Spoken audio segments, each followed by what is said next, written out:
Archimex login confirmed. Welcome to the Lodge. You've accessed the Lodgecast experience.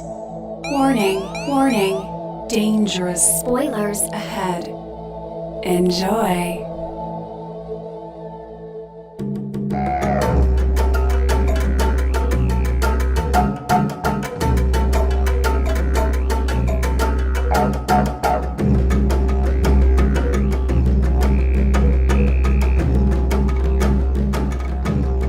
Episode 43, it's a Pet Sematary remake.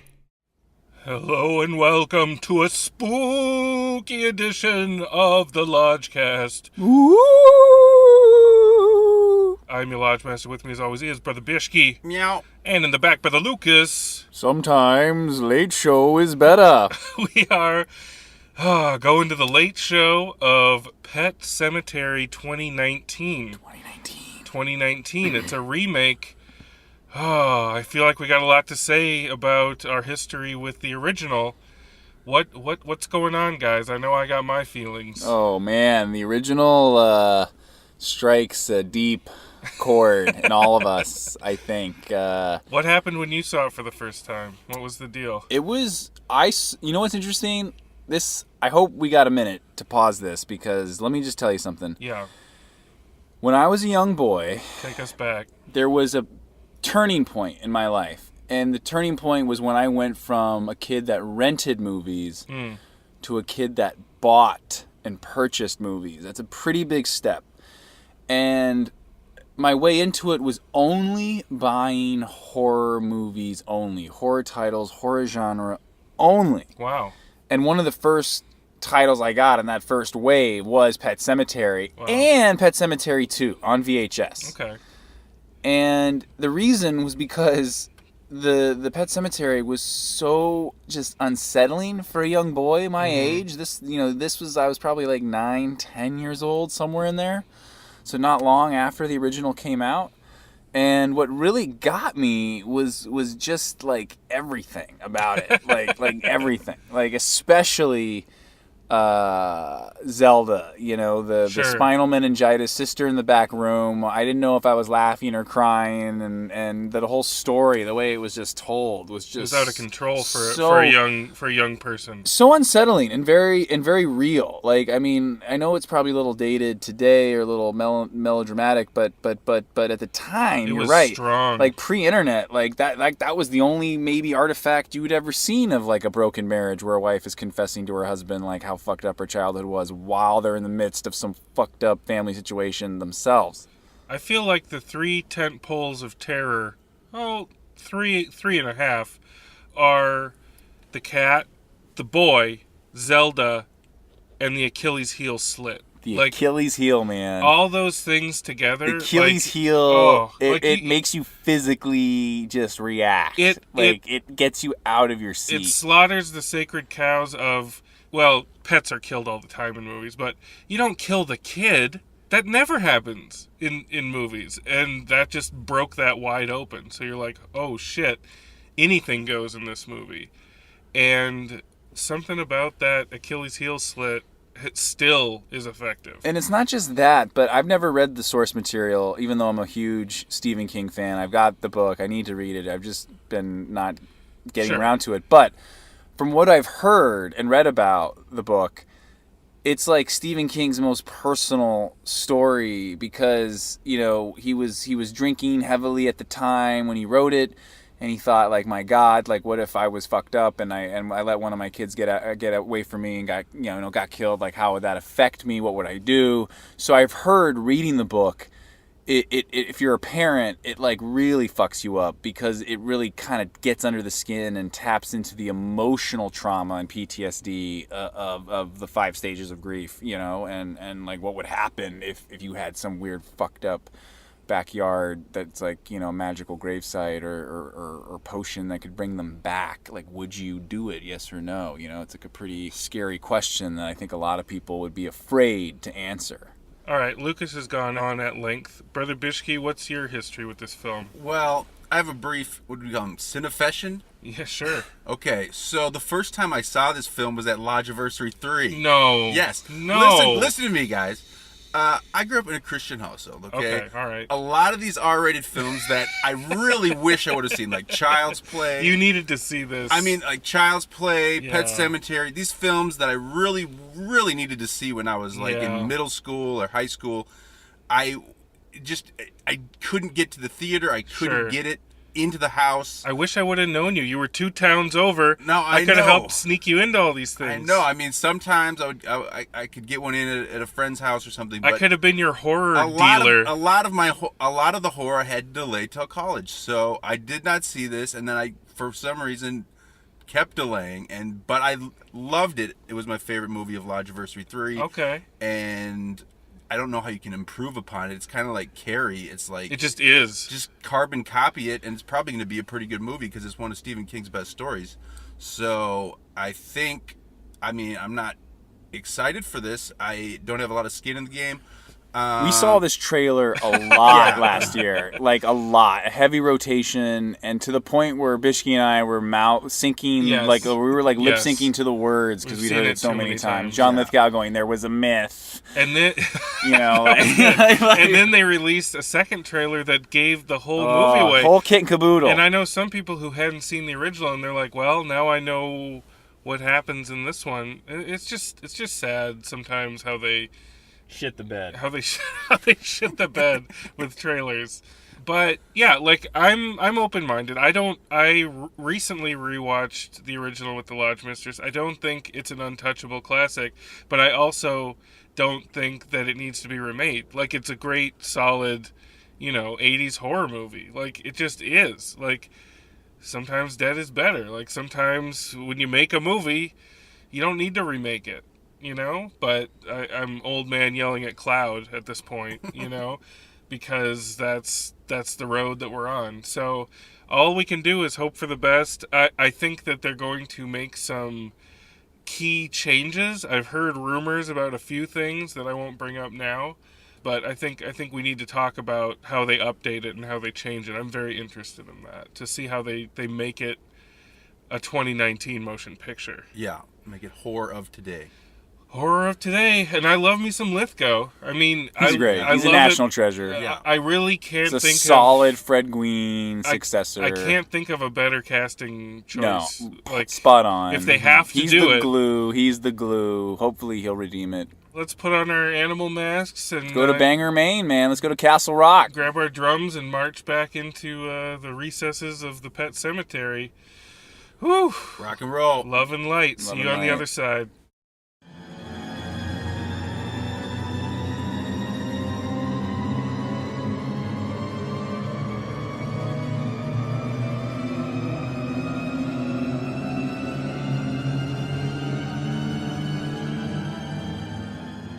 I don't wanna be buried in a pet cemetery.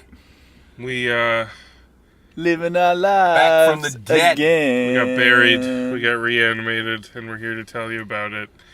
Bishki, just give us that schnapps. From Rotten Tomatoes, based on the seminal horror novel by Stephen King, Pet Sematary follows Dr. Lewis Creed, Jason Clarke, who, after relocating with his wife Rachel, Amy Seimetz, and their 2 young children from Boston to rural Maine, discovers a mysterious burial ground hidden deep in the woods near the family's new home. When tragedy strikes, Lewis turns to his unusual neighbor, Judd Crandall, John Lithgow, setting off a perilous chain reaction that unleashes an unfathomable evil with horrific consequences. We all know the tale. Yeah. It's a tale as old as time itself.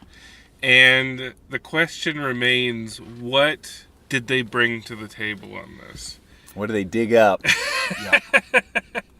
I feel like for the most part, it was just a light remix of the original. I think for the first 3 quarters, very, very nominal changes. Yeah. Beat for beat, pretty much. Yeah, and I was bored out of my skull. I also found it to be pretty dull. I don't know what it was necessarily. Maybe Lucas, you can, because I'm sure you did as well. I'm just saying about that first 3 quarters where it's beat for beat. The ingredients are just rearranged slightly, but not necessarily to any benefit. Right. They're not subverting our expectations or reversing them or taking it in any different or new direction. And it's strange. I think what suffers in this version is it feels less authentic or real, whereas in the original, you really bought Fred Gwynne as this hardcore New Hampshireite, Fred Gwynne. local who is connected to the folklore and the history, right, in a very tangible way, and they do feel like out-of-towners. Where here, it just felt like Lithgow was from where they were. Like, they all felt like they're from the same place. Like, there wasn't enough contrast between them. Let's start with Johnny Lith.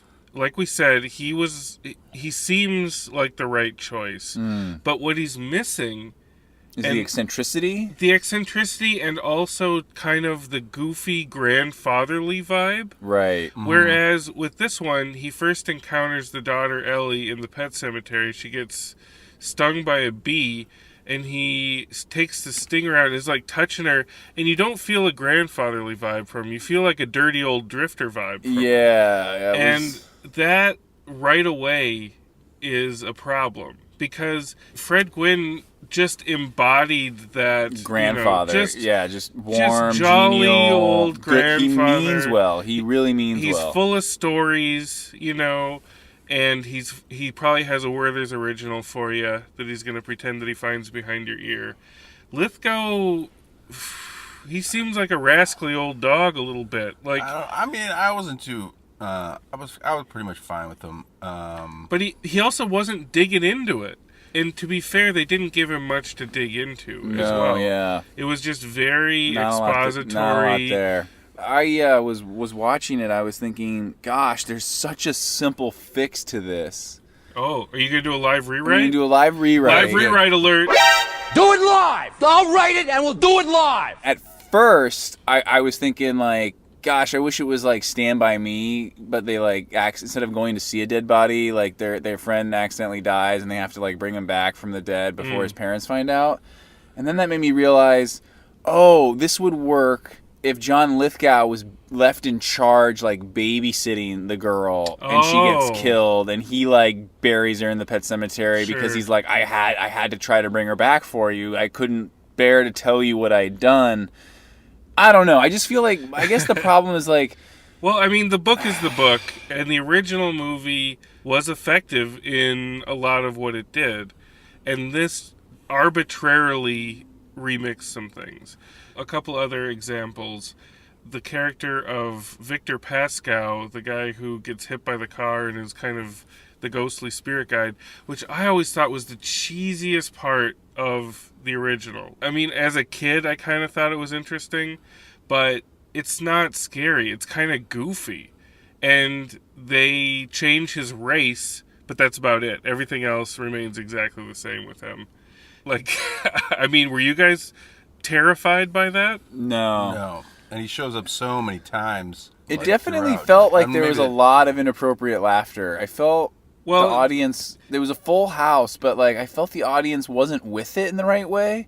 Like they were enjoying it, but not in the way that they were supposed to be enjoying it. At a certain point we'll get to, I feel like the audience locked in and it was nervous laughter and it was the right kind of laughter.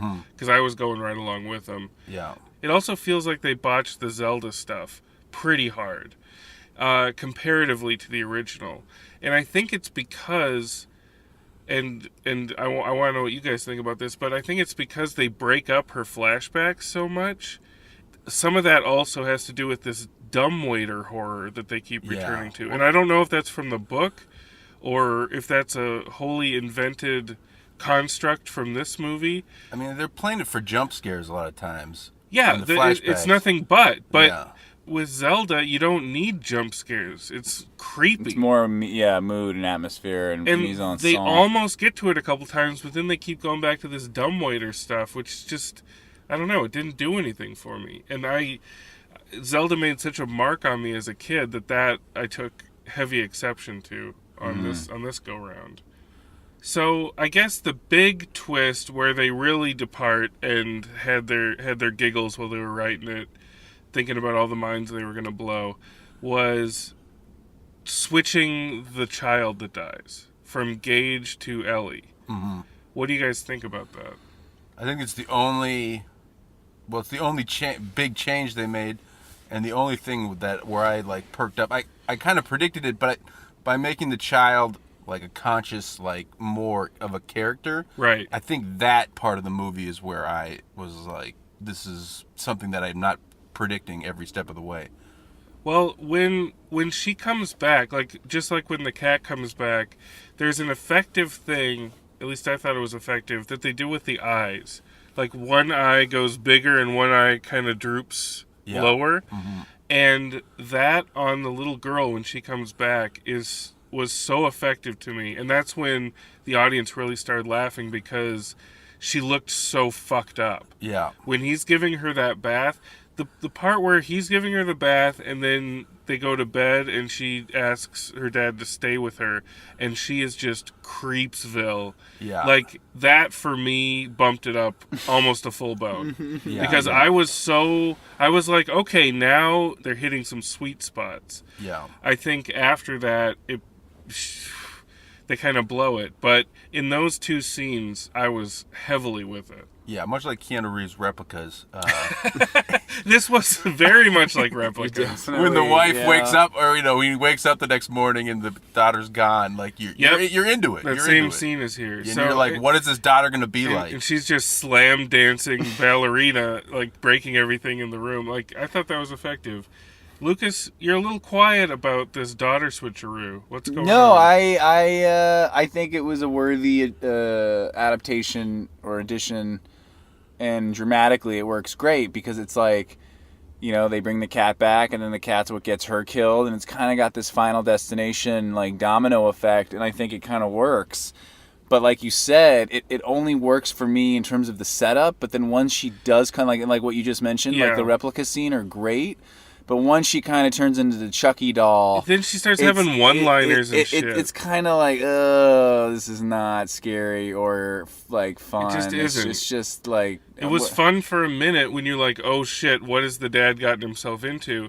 And Jason Clarke, to me, has always been kind of a bland performer, but his work in Serenity and now this, it's starting to turn me around. Like, he's definitely an improvement on Dale Midkiff. Yeah, but it was weird, too. I think one of the missteps in this remake is they changed the rules of how the people act when they're reanimated. Because, I mean, like, in the original, it was just like they come back and they kill you, like the zombie kills you, period, end of sentence. Right. Here... They're borrowing from like The Exorcist, like Reagan. It's like we can change our voice and our appearance, and we get in your head, and it's an actual place we go to, and it's like what? Like I don't know about. I mean, like when scary people start talking to you and explaining shit to you, it's just like us. It's you like, just tune out. You're like, this is not scary. Well, I mean, if you bring Gage back and he just goes after him like a killer, then the movie adds nothing. I mean. Right, because that was what was so great about the original is it did have this mood and this atmosphere. When the kid had the scalpel, it was like a toddler. Awesome. It was like an actual toddler going "mama," like walking around with it, and like that's what got under your skin because it was real. Like there was nothing fake about it. But when the girl's like twitching like a zombie on crack, and like no, Dad, like everything's fine, it's like it's weird. Can we talk about? I mean, I'm just going to say it. Can we talk about how they botched the fucking Lithgow execution? Oh my god. Okay, so it looks like he has the same house pretty much from the original. Right. Same staircase, at least. Same slippers, too. Same slippers. So he's going around. I'm like, okay, it's probably about the time in the film for Lithgow to bite it. And I'm trying to get a look at his feet because I want to know if he has the slippers on. But I needn't have feared because they definitely show his slippered feet shuffling around the house. And he goes into the bedroom, and it's the part where, famously, she's going to be hiding under the bed. He's going to lean down. He's going to extend his tendon, and she's going to cut it. But he kicks the bed. She's not under the bed. They show a close-up of his tendon as he starts to move away. I'm like, okay, the filmmakers are fucking with us again. They know what we want. They know what we expect, but they're going to give us something different. So he goes onto the steps. He gets distracted by the cat. And then they cut to a weird angle of the girl just kind of piercing his Achilles For a split second, I thought the cat cut his heel. I know. Bishki, you and I both tilted our heads like, what? Like, wait, what was that shot? And then they cut to a couple other different angles that totally, like, you guys had it on a silver platter. There's a lot of violence and gore, a lot of in your face. But it doesn't cut together right. Like, the whole audience should have shrieked their brains out. Yeah. Yeah, it was a botched direction. But the way that it worked in the original, and they may as well have done it that way because they basically didn't change it. They just fucked up the editing and the shooting of it. But the thing that was amazing was the anticipation. He leans down, you see his tendon extend tightly, and then you see that little hand come out with that little scalpel, and you know it's coming, but you just don't know how graphic it's going to be, and then it digs into his tendon, and you're just like, holy shit, because you feel it in your own. Mm-hmm. Like, I just turned on the turn signal because I'm slapping the car here. Listen, you guys missed the layup on that. Yeah, it's funny, too. It's like a running motif. I feel a lot of directors, on the day when they're shooting their scene, they might have a plan or they might have it boarded, but like they get overwhelmed or they don't get the this coverage. Had to be a tentpole. And they're like cutting it together, and it's like, like in Us with the motorboat getting started, it's like they just don't get the right angle to make it very clear like what is happening, because maybe they don't know they don't have the right angle. That's true too. That is true. Like hindsight's always 20/20. I just feel like but you got to deliver the goods. Like, I mean, like, you always have to ask yourself, like, what is the point or super objective of the scene? And if it's getting his Achilles tendon cut, then you got to fucking set it up and pay it off. Like, you got to do it. And study what worked if you're going to do essentially the same thing anyway. Yeah. So, after that, we move on. The same general sequence of carnage happens. The wife comes home with Gage, and bloodbath ensues. The wife gets killed. Oof, pretty gruesome. Pretty unpleasant. Yeah. But now it's the daughter that's driving everything, dragging the mom to the burial site. Yeah, I'm sure that was real easy. And then we just go through the dad getting killed, and then we have just like a fucking monster family of ghouls walking around. And Gage is in the car. They told him not to open the door for anyone. Locked in a hot car. Yeah, and he just sees his family come back. Church jumps up on the hood, and you hear the door open. You hear the door unlock or something. And the suggestion is the family has come to claim Gage and make him an undead ghoul as well. But bump. I don't want to be buried in a pet cemetery. I can't believe they ended the same end credits song. Like, you would think they would change it. Well, but that's what's maddening about this, is that they obviously have reverence for the original enough to make a beat-by-beat facsimile up to a point.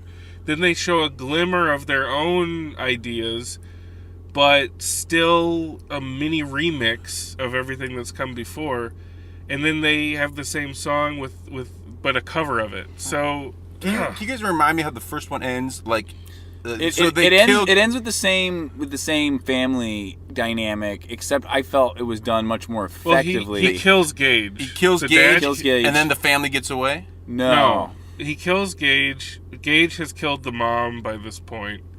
He buries the mom, and then the dad just waits in the kitchen for the mom to return, which I always thought was a really, really effective, creepy moment. Like, he's just sitting... so gross, He's sitting in the kitchen, I think playing floor. solitaire, just waiting. Like, that, just waiting for his wife to come back in the door, and she does. And they have this kiss where this goo that's coming out of her eye is going down into their mouths. Wow. And while they're kissing, she grabs the knife and cuts to black, and then you hear the knife splat, and then the Ramones hit. Nice. Which, I mean... Superior. Definitely. So, these remakes are just so beguiling. Because you're right. Like, I mean, if you're going to remake it, what's the new hook? Like, if it was me... okay, you're not going to do Stand By Me. You're not going to have John Lithgow be, the uncle who accidentally kills him while babysitting. All right, then make it about opioids. Maybe someone's family keeps losing, relatives to to the dangerous freeway of opioids. To fentanyl, and so they bury him so they can come back. Or, I don't know. Get this: the truck that kills the kid is fentanyl. But make it different somehow, some way. I kept telling people gosh, they should have just done it with an all black cast, and instead of a cat, it's a dog, and instead of Maine, it's Baltimore. Just switch it up. Make Switch it everything. Just give me new images. Give me something I haven't seen before, because you're right. Whatever you do, don't get caught in the middle. Right. Because that just feels weird. Because then you're asking people to compare the two. You're setting yourself up for that. And you shouldn't. You should completely just go the opposite way, any which way you can. If you get stuck in the middle, it is like a family member that you bring back that's them but not them. So you gotta kill them. You know what's interesting too? They kind of almost set it up in the opening like a Stand By Me kind of movie, because they have these weird little kids that are going off to bury one of their pets in the normal, regular, healthy Pet Sematary.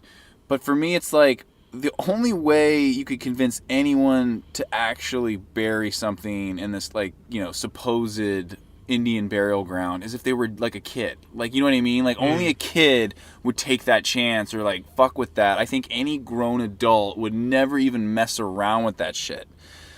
So it's so hard for me to watch it today. I mean, maybe in '89, the original, it's okay, yeah, Fred Gwynne, he's weird, it's weird, he did it, whoops. But today, in 2019, Jason Clarke and his wife, who's already got PTSD, it's You're not buying it. No, I'm no fucking way am I buying it. If he's come on, we're gonna hike over this huge wall of fucking bones or branches, it's no, we're not. Not until you're telling me what's going on. You ain't buying it. No, and that's what I would have changed. I would have changed that any which way, but you gotta make it a hard motivation for why someone would cross that line. Bishke, you got any more feelings on this? I'm ready for the bones if y'all is. Let's unbury those bones.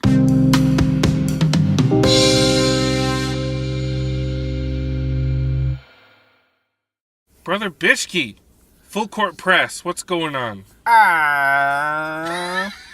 Not so big on the horror remakes. I haven't really seen many of them. I have seen some horror movies.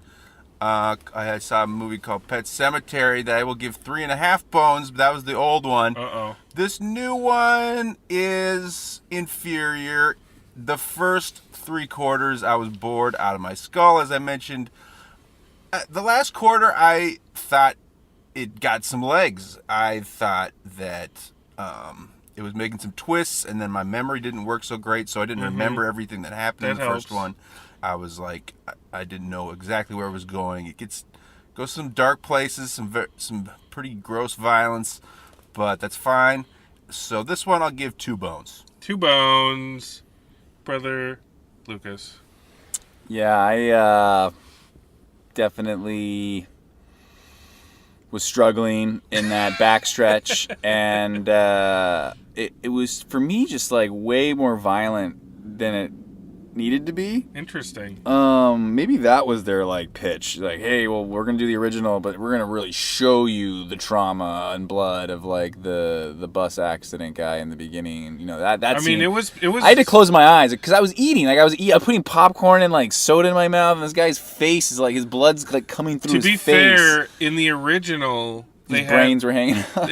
His brains were hanging out, and they had something that this one didn't, which I was surprised that they didn't do. It was just a shock cut to his brain head getting carried into the medical building, but it cut from just a nice little quiet family moment, and it just cuts hard, and you're just oh.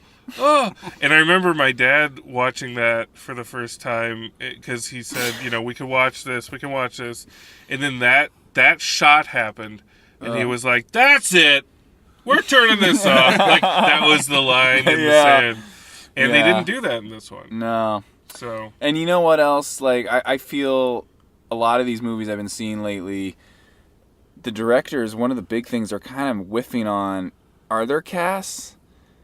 And in this one, I mean, I know the genre is the star. Like when you deal with comedy and horror, it doesn't matter really who's in it because you'll laugh and get scared. But like I like Jason Clarke, but he's not a leading man, or it's like he's not someone I want to spend a lot of time with. Mm-hmm. And especially like in this kind of movie, because it is so unpleasant already, and he just adds that like extra layer of creepiness because he looks like a heavy, like he looks like a bad guy. Like I would never ever in a million trillion years cast him as a good guy. Like what do you think it needed? Like Paul Rudd? No, it needed, I had such a good question. Like I don't know, honestly. I'd have to think on it, but. Mm-hmm. But yeah, I give it one bone. It just was like I think there's a good concept still to update and change it around, and I keep going back to kids. Like make it a Stand By Me coming of age gone wrong. Stand By Me boner. Right? Well, maybe that'll get remade soon. Yeah, right. Well, I'm gonna kick it right through the uprights between you guys. I'm gonna give this 1.5 bones because a few things. I feel like the actress who played Ellie, the daughter, really, like, she did what she was told to do really well. Mm-hmm. And I don't agree with a lot of what she was told to do, but in those quiet moments, right after she comes back, holy shit, those pack a punch.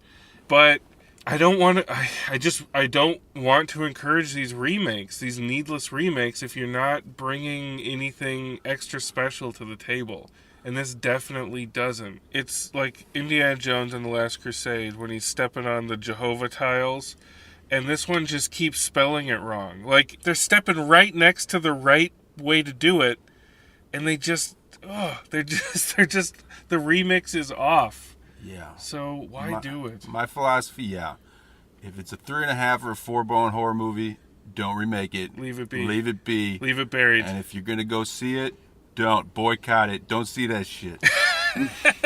So what are we doing in a parking ramp past midnight? That's what I talking about Pet Sematary. That's what I asked the Lodgemaster on the text messages. Well, listen, I still believe we're doing a service, and there's gonna be a lot of interest among our horror freak listeners about this Pet Sematary movie. I don't think that most people are probably gonna get out to see it.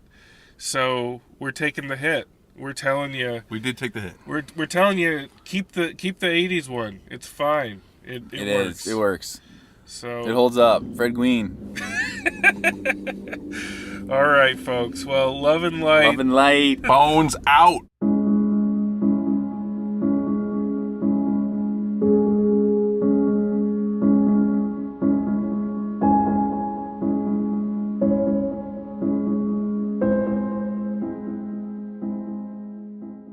Meow.